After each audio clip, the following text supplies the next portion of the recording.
नमस्कार साथियों, स्वागत है आपके अपने YouTube चैनल टारगेट एग्जाम पास पर। साथियों, आज हम लोग देखेंगे बिहार एसएससी का जो इंटर लेवल भर्ती आया है उसी के मॉडल प्रैक्टिस सेट नंबर 11 आज हम लोग देखेंगे। और दोस्तों, इससे पहले आप प्रैक्टिस सेट नंबर 1 से लेकर 10 तक नहीं देखे होंगे तो इस वीडियो को देखने के बाद वहाँ पर जाकर देख लीजिएगा चैनल पर आप लोग। तो आज हम लोग देखेंगे प्रैक्टिस सेट नंबर 11 दोस्तों। और दोस्तों, इस सेट से बहुत से जो क्वेश्चन है आपके एग्जाम में देखने को मिलेंगे, तो इसीलिए इस सेट को दोस्तों बहुत ही ध्यानपूर्वक देखिएगा और पूरा जरूर देखिएगा दोस्तों। और जितने भी क्वेश्चन बताएंगे दोस्तों याद करते चलिएगा। और वीडियो के अंत में अपना अपना स्कोर जो है कमेंट में जरूर बताइएगा कि आपने कितने का सही जवाब दे पाए हैं। तो चलिए शुरू करते हैं आपके पहले सवाल से दोस्तों। आपका पहला सवाल यहाँ पर कह रहा है दोस्तों, एल नीनो खाली स्थान के तट से लगे गर्म जलधारा के विकास को दिया गया नाम है। तो उसका नाम है दोस्तों Peru. Option number B Peru. अगला सवाल कर रहा है आपका,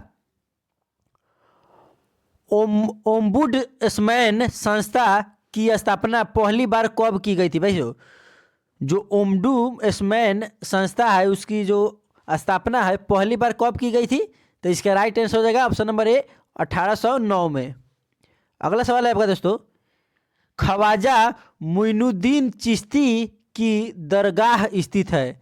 ख्वाजा मुइनुद्दीन चिश्ती की दरगाह स्थित है, कहाँ स्थित है दोस्तों? तो इसका राइट आंसर हो जाएगा अजमेर में है, ऑप्शन नंबर ए अजमेर में। अगला सवाल करा है, निम्नलिखित में से कौन सा हमारे सौर मंडल का भीतरी ग्रह नहीं है? भाई हमारे सौर मंडल का भीतरी ग्रह कौन सा नहीं है? तो इसका सही जवाब हो जाएगा बृहस्पति जो है दोस्तों हमारे सौर मंडल का भीतरी ग्रह नहीं है। अगला सवाल है, दिल्ली के लाल किले का निर्माण करवाया था। बताइए दिल्ली का जो लाल किला है उसका निर्माण किसने करवाया था? तो इसका सही जवाब हो जाएगा शाहजहां ने। दिल्ली का जो लाल किला है किसने बनवाया था? तो शाहजहां ने। अगला सवाल कर रहा है, भारतीय संविधान के किस भाग में पंचायत से संविधान उपबंधों का उल्लेख है? भाई किस संविधान में? तो इसका सही जवाब हो जाएगा भाग 4 में, ऑप्शन नंबर डी भाग 4 में। अगला सवाल कर रहा है दोस्तों, प्रथम रेलवे और परिवहन विश्वविद्यालय की स्थापना कहाँ की गई? भाई प्रथम रेलवे और परिवहन विश्वविद्यालय की स्थापना कहाँ की गई? तो वह वडोदरा में की गई थी दोस्तों। कहाँ? वडोदरा में। अगला सवाल है, पीआईएल की अवधारणा सबसे पहले कहाँ लागू की गई? मोस्ट इंपोर्टेंट क्वेश्चन है दोस्तों, बिहार एसएससी के लिए करा है। पीआईएल की अवधारणा सबसे पहले कहाँ लागू की गई? तो इसका राइट आंसर हो जाएगा यूएसए यानी यूनाइटेड स्टेट ऑफ अमेरिका में। अगला सवाल करा है आपका, प्लासी का युद्ध कब हुआ था? मोस्ट इंपोर्टेंट क्वेश्चन दोस्तों, प्लासी का युद्ध कब हुआ था? तो प्लासी का जो युद्ध है दोस्तों वह 1757 में हुआ था। कब हुआ था? 1757 में प्लासी का युद्ध हुआ था। अगला सवाल है आपका, बिहार के किस जिले में सर्वाधिक लिंगानुपात है? बिहार के किस जिले में सर्वाधिक लिंगानुपात है? तो इसका राइट आंसर हो जाएगा गोपालगंज में दोस्तों सर्वाधिक लिंगानुपात है बिहार में। अगला सवाल है आपका, लाइफ ऑफ पाई पुस्तक के लेखक कौन है? लाइफ ऑफ पाई पुस्तक के लेखक कौन है? तो उसका लेखक है यान मर्टेल। क्या दोस्तों? यान मर्टेल।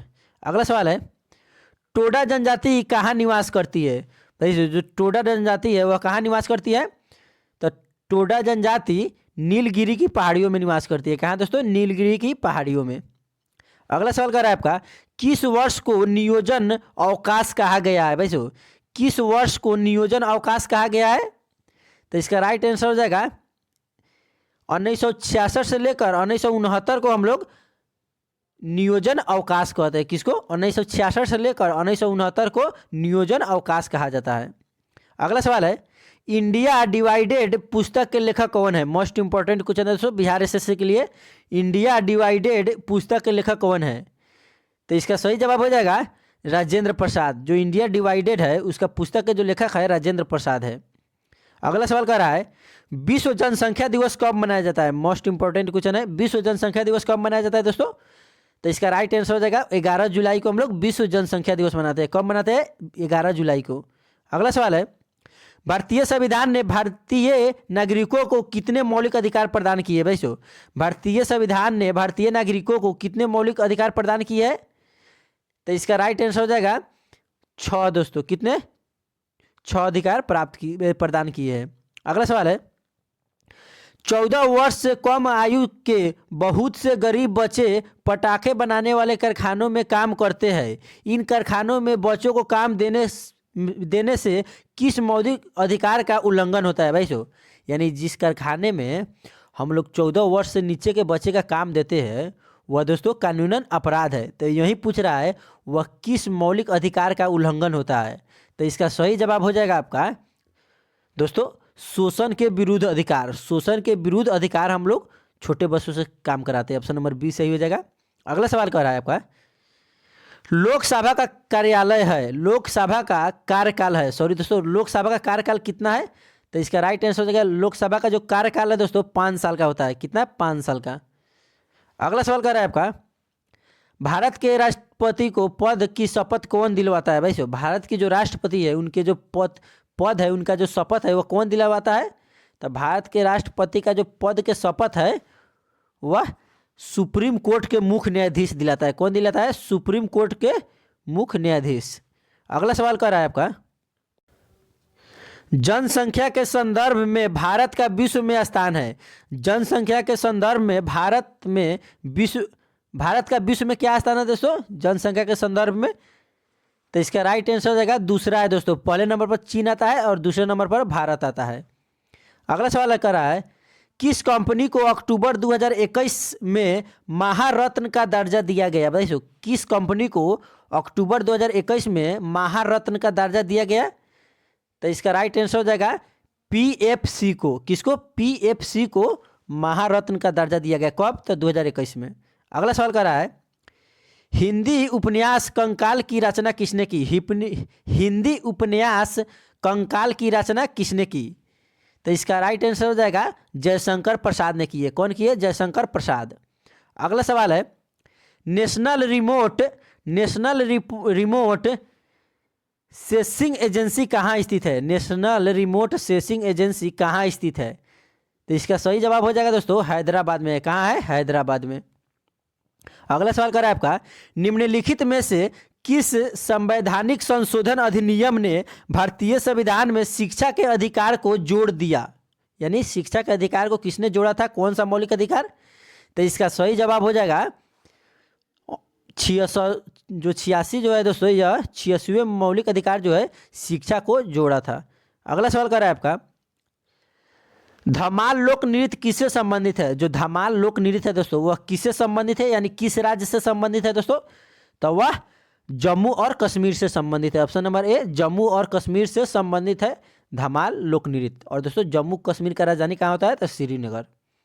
अगला सवाल कर रहा है, भारत में प्रथम उपभोक्ता संरक्षण अधिनियम कब पारित किया गया? भारत में प्रथम उपभोक्ता संरक्षण अधिनियम कब पारित किया गया? तो वह 1986 में पारित किया गया था। ऑप्शन नंबर बी 1986 में। अगला सवाल है आपका, सरदार सरोवर बांध किस नदी पर बनाया जा रहा है? मोस्ट इंपॉर्टेंट क्वेश्चन है, वेरी वेरी इंपॉर्टेंट क्वेश्चन है दोस्तों। यह जो क्वेश्चन है दोस्तों बार बार रिपीट होता है एग्जाम में, इसीलिए इस क्वेश्चन को आप लोग याद कर लीजिएगा, अपने माइंड में सेट कर लीजिए दोस्तों। जो सरदार सरोवर बांध है वह किस नदी पर बनाया जा रहा है? तो इसका राइट आंसर हो जाएगा आपका नर्मदा नदी पर दोस्तों। किस नदी पर? नर्मदा नदी पर। Option number C. अगला सवाल कर रहा है दोस्तों, दादा साहब फाल्के पुरस्कार किस क्षेत्र से संबंधित है? भाई जो दादा साहब फाल्के पुरस्कार दिया जाता है वह किस क्षेत्र में दिया जाता है? यानी किस क्षेत्र से संबंधित है? तो इसका राइट आंसर हो जाएगा वह फिल्म से संबंधित है। फिल्म के क्षेत्र में दादा साहब फाल्के पुरस्कार मिलता है। अगला सवाल कर रहा है आपका, द मिनिस्ट्री ऑफ ऑटोमस हैप्पीनेस किसके द्वारा लिखी गई? भाई द मिनिस्ट्री ऑफ ऑटमोस्ट हैप्पीनेस किसके द्वारा लिखी गई? तो दोस्तों वह जो है वह लिखी गई किनके द्वारा दोस्तों? तो इसका राइट आंसर हो जाएगा अरुंधति राय के द्वारा। किसके द्वारा? अरुंधति राय के द्वारा। Option number A. अगला सवाल है, मैसूर के टाइगर के नाम से किसे जाना जाता है? मैसूर के टाइगर के नाम से किसे जाना जाता है? बताइए। मैसूर के टाइगर के नाम से टीपू सुल्तान को जाना जाता है। किसको? टीपू सुल्तान को। अगला सवाल कर रहा है, ओलंपिक पदक जीतने वाली प्रथम भारतीय महिला कौन थी? ओलंपिक पदक जीतने वाली प्रथम भारतीय महिला कौन थी दोस्तों? कर्णम मल्लेश्वरी। कौन थी? कर्णम मल्लेश्वरी, ऑप्शन नंबर सी।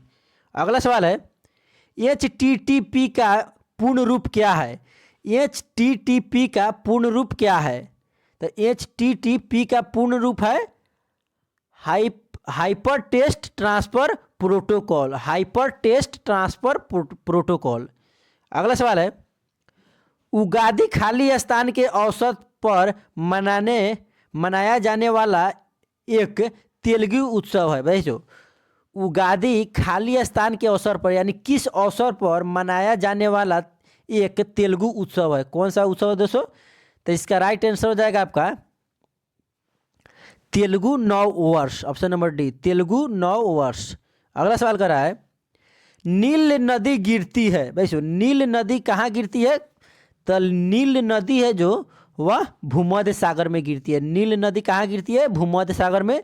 जो दुनिया का यानी विश्व की सबसे लंबी नदी है नील, वो कहाँ गिरती है? तो भूमध्य सागर में। अगला सवाल कर रहा है निम्नांकित में से कौन सा स्थान सर्वाधिक वर्षा के लिए प्रसिद्ध है? मोस्ट इंपॉर्टेंट क्वेश्चन है दोस्तों। विश्व में कौन सा जो ऐसा स्थान है जो वर्षा के लिए प्रसिद्ध है? तो इसका राइट आंसर हो जाएगा मानसीराम। यानी दोस्तों यह कहाँ है? मानसीराम मेघालय में है दोस्तों, जहाँ दोस्तों लगभग मानिए तो सालों भर वर्षा होती ही रहती है। कहाँ होती है? मेघालय में मानसीराम जगह पर। तो इसका राइट आंसर हो जाएगा मानसीराम। अगला सवाल कर रहा है कोची प्रसिद्ध है। भाई सो कोची जो है किसके लिए प्रसिद्ध है? तो कोची किसके लिए प्रसिद्ध है दोस्तों? तो इसका राइट आंसर जो है कोची जो है नौसैन्य जहाज के निर्माण के लिए प्रसिद्ध है। किसके लिए? नौसैन्य जहाज निर्माण के लिए, ऑप्शन नंबर ए। अगला सवाल है काला सागर किस देश के दक्षिण में स्थित है? Very very important question. काला सागर किस देश के दक्षिण में स्थित है दोस्तों? तो काला सागर जो है दोस्तों वह तुर्की के दक्षिण में स्थित है, ऑप्शन नंबर सी। कहाँ स्थित? काला सागर किस देश के दक्षिण में स्थित है दोस्तों? तो तुर्की के दक्षिण में काला सागर स्थित है। अगला सवाल है इंदिरा गांधी नहर किस राज्य में निर्मित की गई है? भाई सो जो इंदिरा गांधी नहर है वह किस राज्य में निर्मित की गई, यानी किस राज्य में बनाई गई है? तो दोस्तों इंदिरा गांधी जो नहर है वह आपका राजस्थान में बनाया गया है। कहाँ? राजस्थान में, ऑप्शन नंबर डी। दोस्तों पूछेगा भारत में क्षेत्रफल के दृष्टि से सबसे बड़ा राज्य, तो राजस्थान को ही बताइएगा। अगला सवाल कर रहा है भारत में आलू कौन लाते थे? भाई जो भारत में आलू जो है कौन लाते थे? तो भारत में आलू जो लाते थे दोस्तों वह कौन थे? तो इसका सही जवाब हो जाएगा पुर्तगाली। भारत में पुर्तगाली जो है आलू लाते थे। अगला सवाल है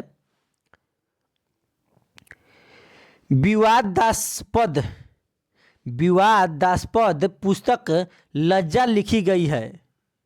सो यह किसके द्वारा लिखी गई है? तो इसका राइट आंसर हो जाएगा ऑप्शन नंबर डी, जो ऊपर दिया गया है। यहाँ पे दो ही ऑप्शन है, चलते इसका राइट आंसर हो जाएगा ऑप्शन नंबर डी, तस्लीमा नमरीन के द्वारा। किसके द्वारा? तस्लीमा नमरीन के द्वारा। अगला सवाल है ए मेरे वतन के लोगों जरा आंख में भर लो पानी गीत लिखी गई है। भाई जो मोस्ट इम्पोर्टेंट दोस्तों यह गीत गाए ना मेरा दिल दोस्तों गदगदा आ गया है। ये मेरे वतन के लोगों जरा आंख में भर लो पानी, यह गीत किसके द्वारा लिखी गई है बताइए दोस्तों? यह सभी को पता होना चाहिए। तो इसका सही जवाब हो जाएगा दोस्तों प्रदीप के द्वारा। दोस्तों आज आप लोगों को एक मतलब है ना, आप अपने सर का नाम जान सकते हैं दोस्तों। मेरा भी नाम है प्रदीप ही है। तो यह दोस्तों जो गीत लिखी गई है यह प्रदीप के द्वारा लिखी गई, यानी दोस्तों समझ लिए मेरे द्वारा। सॉरी दोस्तों, थोड़ा इसका राइट आंसर हो जाएगा ऑप्शन नंबर सी दोस्तों, प्रदीप के द्वारा। अगला सवाल है यक्षगान लोक नृत्य संबंधित है। यक्षगान लोक नृत्य संबंधित है, यह किससे संबंधित है दोस्तों? तो इसका सही जवाब हो जाएगा Karnataka, option number A Karnataka. दोस्तों हंसी मजाक के लिए थोड़ा थोड़ा कभी दोस्तों, ताकि आपको लोग माइंड है ना दोस्तों एकदम पढ़ाई पर कंसंट्रेट रहे, इसलिए दोस्तों थोड़ा बीच बीच में है आप लोगों को हम हंसा देते हैं। अगला सवाल है किस भारतीय शहर को दक्कन की रानी के नाम से भी जाना जाता है? भाई किस भारतीय शहर को दक्कन के भी नाम से जाने जाते हैं? तो इसका राइट आंसर हो जाएगा 43 का ऑप्शन नंबर डी दोस्तों, पुणे। पुणे राज्य को दोस्तों हम लोग दक्कन की रानी के नाम से जानते हैं। अगला सवाल है दोस्तों AM खुसरो थे। ए एम खुसरो थे दोस्तों। ए एम खुसरो क्या थे? तो ए एम खुसरो जो है दोस्तों 11वें वित्त आयोग के अध्यक्ष थे। क्या थे? 11वें वित्त आयोग के अध्यक्ष थे। अगला सवाल है आपका, स्वराज दल का विश्वास था। स्वराज दल का विश्वास था दोस्तों, किस पर विश्वास था? तो स्वराज दल का जो विश्वास था दोस्तों वह संपूर्ण स्वराज में था दोस्तों। उसका जो विश्वास था संपूर्ण स्वराज में था। अगला सवाल है, निम्नलिखित में से कौन सा सुमेलित नहीं है? 4 ऑप्शन दिया गया है दोस्तों और कह रहा है इसमें कौन जो है सुमेलित नहीं है। तो इसका सही जवाब हो जाएगा option number C, Mahadev Govind Ranade या दोस्तों जस्टिस पार्टी। यह इस सुमेलित नहीं है इससे। बाकी यह तीनों जो है दोस्तों ए बी और डी दोस्तों यह तीनों सुमेलित है। अगला सवाल है, निम्नलिखित को सुमेलित कीजिए। दोस्तों 4 ऑप्शन दिया गया है, इसको आप लोगों को सुमेलित करना है। तो इसका राइट आंसर हो जाएगा 47 का दोस्तों हो जाएगा ऑप्शन नंबर सी। चलिए दोस्तों ऊपर स्क्रॉल करते हैं, आप लोगों को नहीं दिख रहा होगा दोस्तों। इसका राइट आंसर हो जाएगा ऑप्शन नंबर सी दिया है। तो चलिए हम लोग सुमेलित करते हैं। तो ए का 3 से, ए का दोस्तों 3 से और बी का दोस्तों 4 से हम लोग करेंगे। बी का 4 से और सी का 1 से, सी का 1 से और डी का दिया है 2 से। तो डी का 2 से। इसका स्क्रीनशॉट ले लीजिए दोस्तों, आप लोग देख लीजिएगा। अगला सवाल कह रहा है आपका, भूकंपीय तरंगों को मापने वाला यंत्र को कहते हैं। भूकंपीय तरंग किसे नापा जाता है दोस्तों? तो इसका सही जवाब हो जाएगा, भूकंपीय तरंग नापते हैं सॉरी दोस्तों सिस्मोग्राफ से दोस्तों। भूकंप के तरंग किसे मापते हैं दोस्तों? तो सिस्मोग्राफ से। ऑप्शन नंबर सी, सिस्मोग्राफ से भूकंप की तरंग मापी जाती है। अगला सवाल है, ऋग्वेद काल के देवता है। ऋग्वेद काल के देवता कौन है दोस्तों? तो ऋग्वेद जो काल है उनका जो देवता है दोस्तों इंद्र और अग्नि है। कौन है? इंद्र और अग्नि, ऑप्शन नंबर सी। अगला सवाल है, महात्मा बुद्ध के प्रभाव से जो गणिका बौद्ध भिक्षुनी बन गई वह थी, वह कौन थी दोस्तों? तो इसका राइट आंसर हो जाएगा आपका अम्रपाली थी। कौन थी? अम्रपाली। अगला सवाल है दोस्तों समान विज्ञान एवं गणित का, ध्वनि का वेग है। ध्वनि का वेग है, ध्वनि का वेग कौन सा है दोस्तों? तो इसका सही जवाब हो जाएगा ऑप्शन नंबर बी, सूखी हवा से नमी हवा में अधिक। सूखी हवा से नमी हवा में अधिक, यह ध्वनि का वेग है। अगला सवाल कर रहा है, एक लड़की बैठते हुए एक झूला झूल रही है, यदि वह लड़की झूले पर खड़ी हो जाती है तो झूलने की समय अवधि बताइए क्या होगी? घट जाएगी कि बढ़ जाएगी कि बराबर रहेगी, क्या होगी? तो इसका राइट आंसर हो जाएगा एक समान रहेगी, ऑप्शन नंबर सी, एक समान रहेगी। अगला सवाल है दोस्तों मैथ का सवाल है, ये भी दोस्तों मैथ का ही है। चलिए अगले सवाल की ओर चलते हैं। यदि किसी धातु में विद्युत धारा को दुगुना किया जाता है तो उत्पादित ऊष्मा बताइए, उत्पादित ऊष्मा क्या होती है? घटती है कि बढ़ती है कि बराबर होती है, क्या होती है? तो दोस्तों चौगुनी हो जाती है उत्पादित ऊष्मा, ऑप्शन नंबर बी। अगला सवाल है, 220 वोल्ट 50 वाट 220 वोल्ट 50 वाट के विद्युत बल्ब को 22 घंटे जलाया जाता है। किलोवाट प्रति घंटा में ऊर्जा की खपत है। दोस्तों इसको बनाना होगा, इसका आंसर हम बता दे रहे हैं। तो इसका राइट आंसर हो जाएगा ऑप्शन नंबर डी 1.1। अगला सवाल है दोस्तों मैथ का सवाल है, नाभिकीय रिएक्टरों में भारी जल का प्रयोग होता है। नाभिकीय रिएक्टरों में भारी जल का प्रयोग होता है। तो इसका सही जवाब हो जाएगा द्रुत न्यूट्रॉनों की गति को कम करने के लिए, ऑप्शन नंबर बी। अगला सवाल है दोस्तों मैथ का है, चलते अगले सवाल की ओर। कह रहा है दोस्तों यहाँ पे, तत्वों जिनमें विभिन्न नाभिकीय अवशेष है परंतु समान द्रव्यमान संख्या है तो उसे क्या कहते हैं? तो इसका सही जवाब हो जाएगा समभारिक कहते हैं, ऑप्शन नंबर डी समभारिक। अगला सवाल है, निम्नलिखित में से किसका उच्चतम गलनांक है? निम्नलिखित में से किसका उच्चतम गलनांक है? किसका है दोस्तों? तो NaCl का उच्चतम गलनांक है, ऑप्शन नंबर बी। अगला सवाल है, निम्नलिखित के जलीय घोल से होकर एक विद्युत धारा को प्रवाहित किया जाता है, कौन सा विखंडित होगा? भाई कौन सा विखंडित होगा?